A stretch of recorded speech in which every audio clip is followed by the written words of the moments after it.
Hi, I'm John Greaves III, founder of Garage and Life Media. The videos on our channel are designed to either inform you or inspire you, but one playlist that manages to do both is our playlist of home gym tours, because they show you how other home gym owners are solving common problems to set up their home gyms around the world. Peter Taekema might have been the first Australian to embrace the Garage and Life brand. When we first started Garage and Life in 2016, Pete had his home gym in a detached building, but he and his wife have since moved into a home that doesn't have a detached building. So check out what he's done with his equipment now that he's had to bring his home gym inside the house.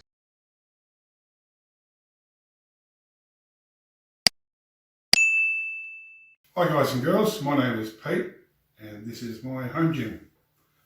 I live in a small community in the southern part of Western Australia. I can fairly confidently say that I have the best gym in town because the town I live in has a population of about 50 people and there's only about 600 in the whole shire or council area that I live in. We moved out into the country about 6 years ago. I used to attend a commercial gym, but that wasn't possible once we moved out here because the nearest gym is 100 kilometres or 60 miles away. So I started to put together my own gym, and gradually over a period of years now, I've put together what you can see. I'll give you a tour in just a moment, go around and show you some of the bits and pieces that I've got. If you have any questions or comments, feel free to ask and I'll do what I can to answer them. Thanks for watching. Okay, so I've stepped behind the camera, and just to put things in context for you, the main living area of our home is right here.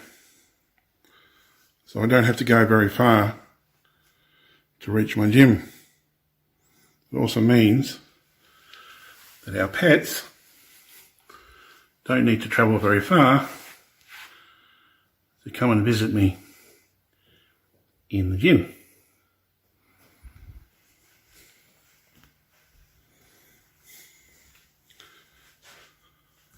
Centerpiece is my rack. I bought this second-hand via Gumtree, which is, I guess, the Australian equivalent of something like Craigslist. I've added various bits and pieces to it, and as you can see, I hang a lot of the weights off of the rack because I've got limited space.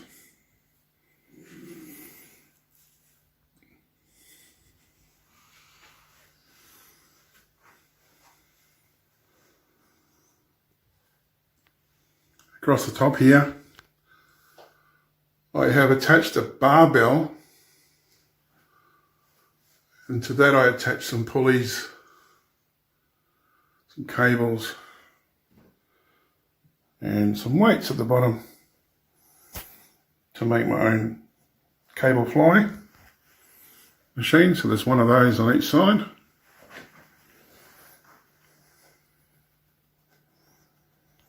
I have various attachments, as you can see, laying on the floor, various bars, cable attachment at the back as well, for lat pull downs, various other things.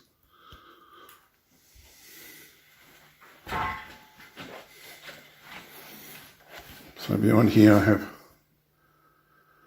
the weights, cable attachment for the rack.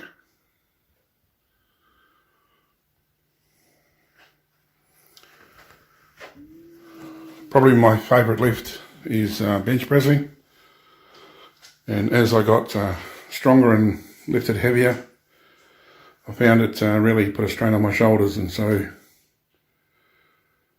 investing in this monolift attachment was absolutely fantastic. I love it.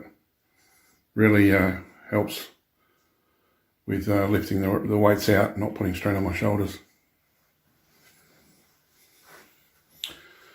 Over here I have an older piece of equipment I picked up secondhand somewhere, basically just used for triceps, occasionally other things, but mainly triceps.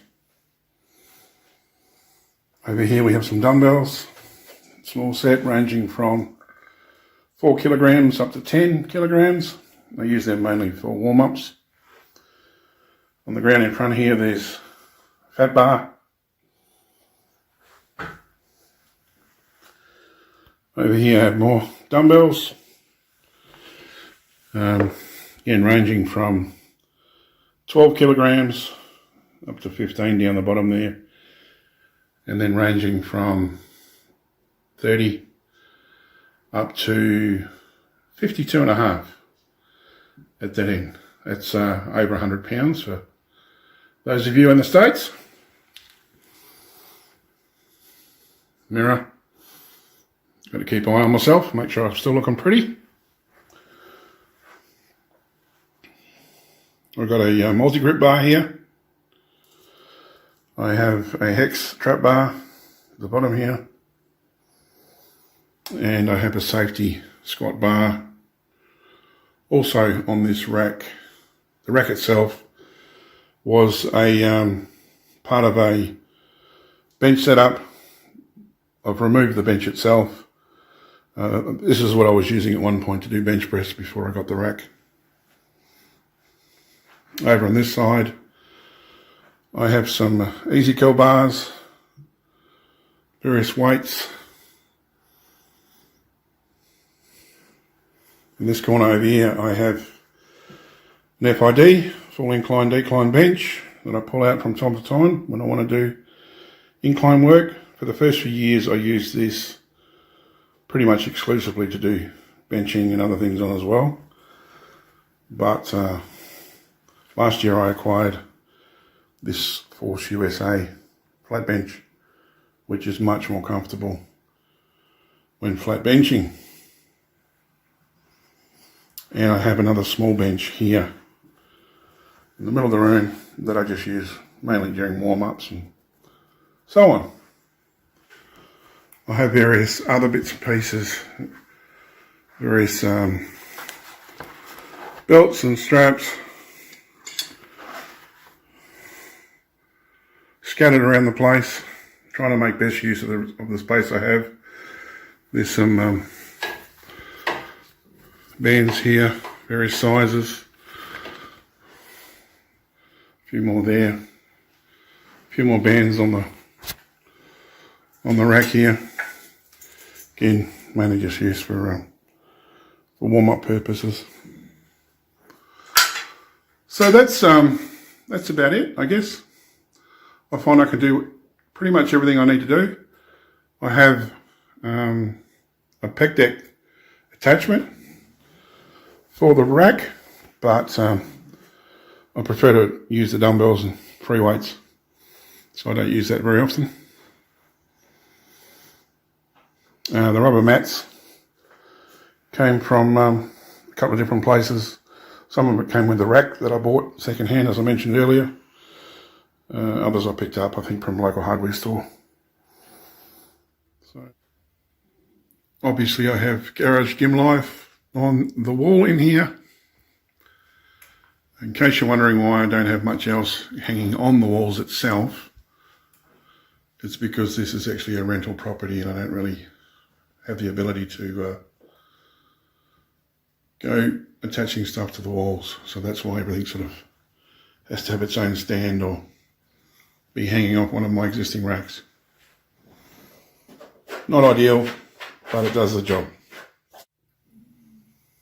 So that was my home gym. Hope you enjoyed your quick little visit and tour around my gym.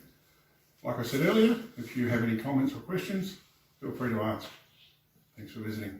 Hope you enjoyed this video. Now it's time for you to give us a look at your home gym. Send an email to garagegymlifellc@gmail.com and we'll respond with all the information so you can submit your video and give our viewers the grand tour of the best gym in town. See you next time.